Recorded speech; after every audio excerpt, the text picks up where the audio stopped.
Yo, what's up, guys? This game I recently played that helped me get back above 1600, and it starts with the Lenin system, and he ends up bringing his bishop out, and I challenge his bishop, and then I end up taking it. And now we develop some minor pieces, and he makes a blunder here. It's a blunder because I play b5. It's a great move, and I'm hitting his knight, and I'm hitting his king at the same time. So what does he do? He has to go back, and right here, I didn't take this pawn. I don't know what I was thinking. I was thinking if I took this pawn, he had this move to try to challenge me and win this pawn back. But obviously, this knight is not defended. So I had a miss here when I played f3 with the knight, but it's okay. He now protects this pawn. And now we're going to play e5. It's the best move in the position. We're hitting the knight, which is pinned to the king, so it's not like the knight can take here. And now he plays a6. We go back with the queen because we want to keep the pin here. And now he makes an inaccuracy. He plays e6. So my idea here behind g5 is when I take this pawn in this position, when I take this and we go through this whole sequence, he ends up blocking with his knight, right?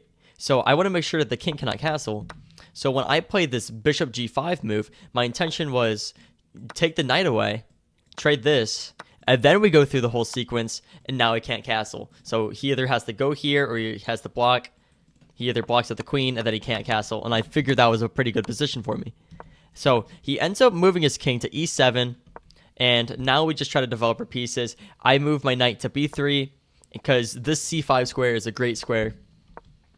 And now we just shuffle some pieces around, and now I finally jump into the c5 square.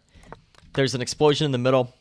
I capture on d4, and now he makes the biggest blunder in the game. They called it a mistake, but this is what lost the game.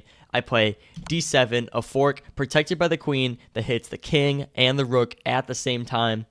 And he goes to g8, and instead of taking this rook, I see, oh, if I take this bishop, then it's check, and if he takes it, then it's mate, and that's exactly what happens. So he either has to weaken his pawn structure when I take this, he either weakens his pawn structure, and then I end up taking the rook, or, which is what is played in the game, which is a horrible move, he plays f6, and he just blunders mate in 1. So that's the game. Thank you guys for watching, and make sure to follow.